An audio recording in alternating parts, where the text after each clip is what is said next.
Welcome to the Salt Strong Podcast, disrupting fishing entertainment as you know it. Prepare to laugh. Prepare to get to know fishing legends in a whole new and unfiltered way. And on occasion, you might even learn a thing or two about fishing. Here's your host, Joe Simons.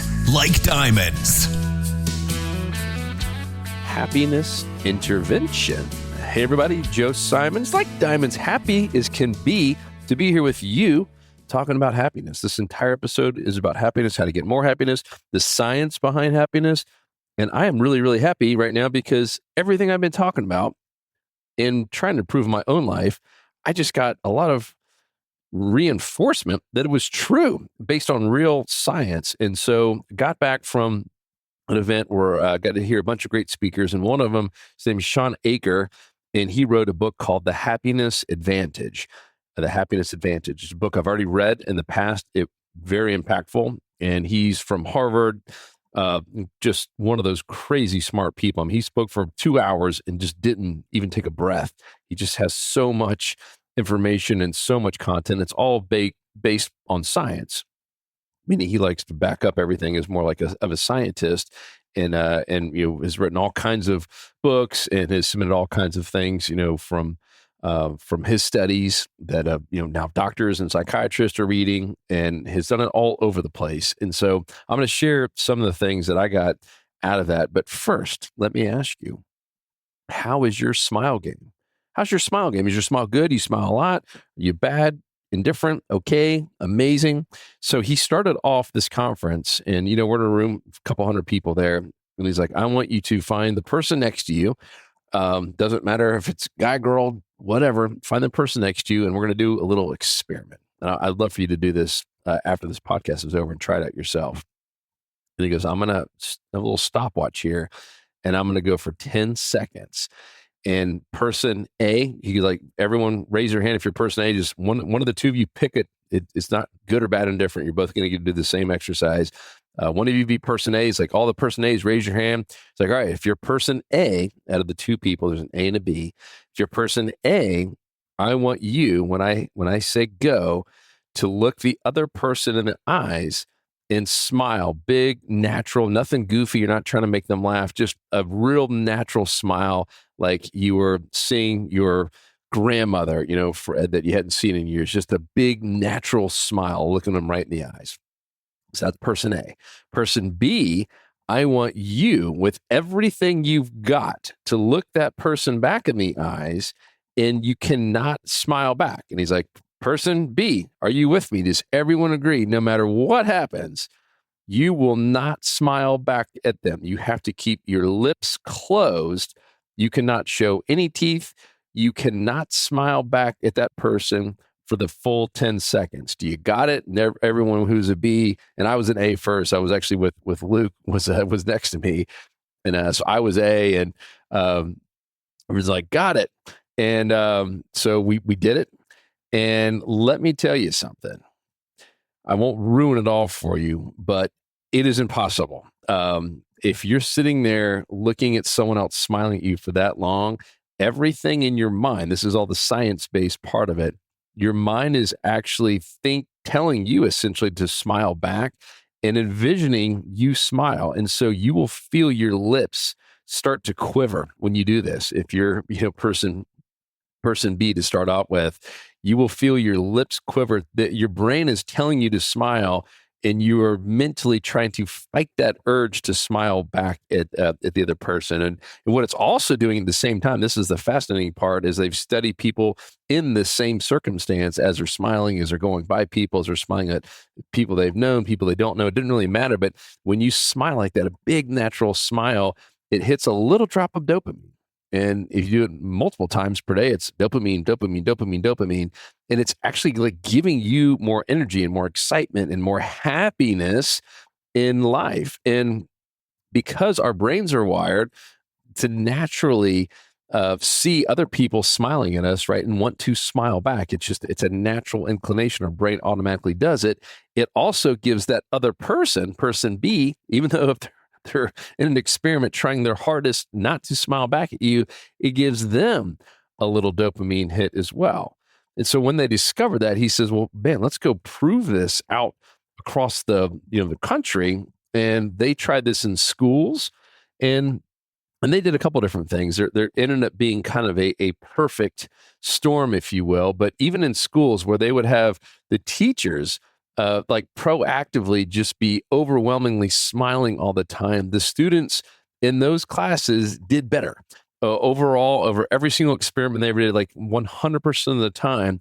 But the really big one was when they got even in hospitals, even during COVID, they were doing this experiment during COVID when you remember how bad it was for anyone who worked in the hospitals or any sort of primary care. I mean, they were seeing sick people left and right. People were dying. It was probably the toughest time in our lives for someone in the healthcare industry. I can't imagine the stress. And my wife's a physician, and a lot of her friends are physicians. And fortunately, she wasn't in there, in the ER. But I mean, we have some ER doctor friends, and I mean, it was the most stressed they'd ever been. And so all that being said, they had them go through that where they kind of forced them to keep just smiling every morning for, I don't know, it was 90 days or whatever. And even their error rates went down. Their feelings of happiness and their customers, meaning their customers, their patients' happiness. And when their patients review them afterwards, everything was just getting better when people just smiled. Now, the real magic happened, though, and this is why I got really excited, when the person or people were grateful for something that happened the day before or the past 24 hours, et cetera. It's the reason I mentioned this on multiple podcasts where we even have our whole family at the dinner table. We have to say something they're grateful for that day or something awesome that happened. And when they did that for both the hospital workers, teachers, et cetera, and even in prisons and stuff, if they did that, where they had the person write something they were grateful for, writing down was way better, by the way, than just saying it out loud or in your head, and purposely smiled, even if it's just for a little bit every day, their happiness equation essentially skyrocketed. Like everything about their lives got better. And that, I mean, it's awesome and fascinating and amazing. And I want you guys to try it out. So here's what I did. So I was out of town at this conference, staying in a hotel. And when you're out of town, you're around strangers, right? You're just passing people throughout a hotel and through downtown. I was like, all right, for the rest of this day, because this was early in the morning, we had this speaker. I am going to personally, when I'm walking by a stranger, when you usually get your head down and, maybe every once in a while you'll look someone and do a quick little smile. You know how it is, right? In airports, whatever, you're usually not going out of your way to smile people like you've known them. I was going out of my way, and it was uncomfortable, I'll be honest. Even for me, who I love smiling in general, but to look people in the eyes, like strangers that I was passing, and just put my big smile right in front of their face. It was fascinating. So one, I started feeling better about myself. I was getting these little dopamine hits. And every single person, I think with the exception of one, but I think that person even probably smiled. Had I turned around and looked at them, they were probably smiling back at me like, man, is this guy crazy or what? But 100% of the people flashed a big smile back when I did that. It was impossible not to smile back. And even the study said when they did that, they were testing people in completely random situations like that. And there were some people that didn't smile back. But even when they went to go ask those people afterwards, like, hey, did you see that person smile? And you're like, yeah, it actually felt really good. But I didn't know if I knew the person. I was kind of confused. But every single person, 100% said, man, it just made me feel so much better. Having someone just kind of flash a big smile at me, it gives you more confidence. And so, this guy, Sean, is on this kind of worldwide mission now. He's like, what if we just got every single person in the world to do this same stuff we've been studying in these, small groups of a couple hundred people? What if we got 1 billion people to wake up every morning and just say what we're grateful for and go about their day smiling at people? Literally, it would change the whole world in 30 days or less. I mean, literally could solve so many problems. I mean, crime could go. I mean, it's pretty fascinating when you think about that. Man, I don't know. I got so excited listening to him talk. And obviously he's very passionate about it, and he's dedicated his whole life to studying happiness. His name's Sean Aker, and the book, he's got a new one coming out, but the current one is called the Happiness Advantage. And it was really, really fascinating. Here's the third piece of it, right? So number one is just smiling. Get that smile game up and at them good. And go out of your way to smile at other people, even complete strangers. It will help you out and it helps them out. I mean, how cool is that? I think that's why it's like a double dopamine. And number two is to be grateful for things. Find the little small things. Even on the crummy days, we all have them, but even on the bad days, to find those little things, even just one little thing that happened that was good that you're grateful for. Now, the third part, this is kind of the trifecta, the perfect storm, if you will. He said a sentence and he goes, I want you guys to write this down. So I wrote it down. He goes, you cannot pursue happiness alone. I'm going to repeat that. You cannot pursue happiness alone. And he's like, from every single study that we've done, and he's like, and he goes, regardless of where you stand in the world of religion and spirituality, but every single religion talks about doing life and celebrating God and worshiping God with other people, right? I mean, the Bible talks about it over and over and over again.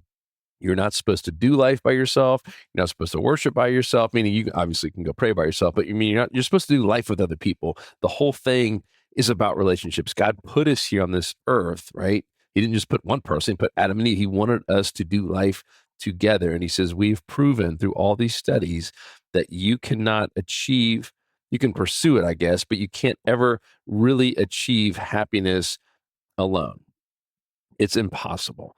And he's like, and what we found is like the more people that you're smiling with and the more people you're doing life with, those people in general tended to be happy. And if they were people who are also smiling all the time, writing out what they're grateful for, those are like the happiest people we could find consistently over and over and over and over again. And one of his challenges that they also proved for people who were going through a really tough time is to have three things you're grateful for every day. And he's like, and if you can't think of three, he's like, think of three people every day that you're grateful for over your whole life. He's like, it could be your first grade teacher that had an impact on you, or a sports coach, or a band coach, or a youth group person that said one nice thing to you, or some old friend that said they liked your shoes, or whatever it was, just something random.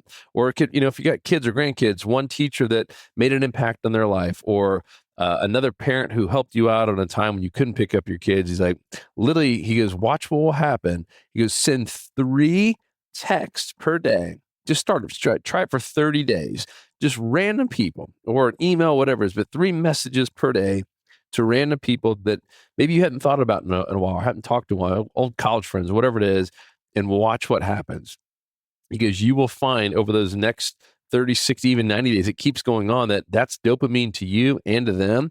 And like the magical things start happening in your life. It's crazy. So I'm already starting to do it. Even that day, I sent a couple random texts. Like, I don't know, I felt so good. I came out of that whole conference and the whole thing like happier than I'd ever been before. Nothing else really happened in my life, meaning I didn't get a new car. There wasn't like any special money they got out of my account. It was just, man, it was so awesome. And you can probably hear my excitement as I'm recording them. I'm smiling as I'm recording this. I don't know, it got me so pumped because it's everything I thought to be true. And I've talked about on this podcast multiple times. And finally hearing someone, that got a Harvard background that has studied happiness for the last decade plus of his life, and has done it on a science-based deal with full grants, and there's obviously tons of different studies and things tying into this as well, and all the research that he's done and the research papers, just really, really fascinating. So I'm going to recap here. Number 1 is to smile. Slow down and smile. Smile at random people. Smile at people that you don't even like. And it gives you an automatic dopamine shot. That's a happiness, right? Boom. All of a sudden you're happier. It's leveling you up. And his point was, when you do this over and over again, just like anything, lifting weights, it gets easier and your body gets used to it, meaning you now have just a higher level of happiness by doing this over and over again. And, some people say, oh, Joe, yeah, you smile a lot already and you always seem happy. Well, maybe this, it's a cause, right?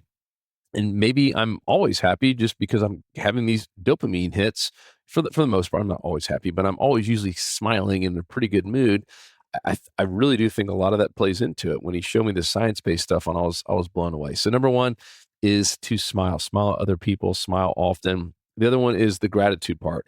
If you can do 3 a day, but start with one. If that's that hard, you can't find anything else you're grateful for. And my kids struggled in the beginning. My kids like, I can't think, like, all right, there was nothing good. How was lunch? Like, lunch was actually good. Cool. That's one. Like, lunch was good. You get a good score in your grades. Did you meet anyone new? And my daughter, oh yeah, there's a new kid in class this week, and I really like him. Awesome. That's something that's a new friend. Like, that's amazing news. Like find these small things that we know are good deep down, right? If food was good or got a good grade that is a kid, that that's good. But when you ask kids, like, well, tell me awesome, amazing that happened, something you're grateful for, it's like deer in headlights. So kind of help pull it out of them. Start by asking questions. And we do the same thing for ourselves, right? All right, let's go through the day. Was there anything that maybe even a glimmer of being good or exciting or something I'd be grateful for? Yeah, you know what? I am grateful for that. That was really awesome. That didn't have to happen that way. So something that you're grateful for. And the other one is to don't pursue happiness alone. They've proven it's impossible. You could sit there and smile in the mirror all you want and be grateful for how awesome you are by yourself and pursue it by yourself, but you're still going to be sitting there smiling back at yourself in the mirror, not really doing happiness. And once again, they've studied even our brains as we're going through life. And the more people that you're around, the more people you can impact, the better we all up, the more that we level up. So that's it. It's going to be a short one. The happiness intervention, if you will, those three things. Just keep smiling.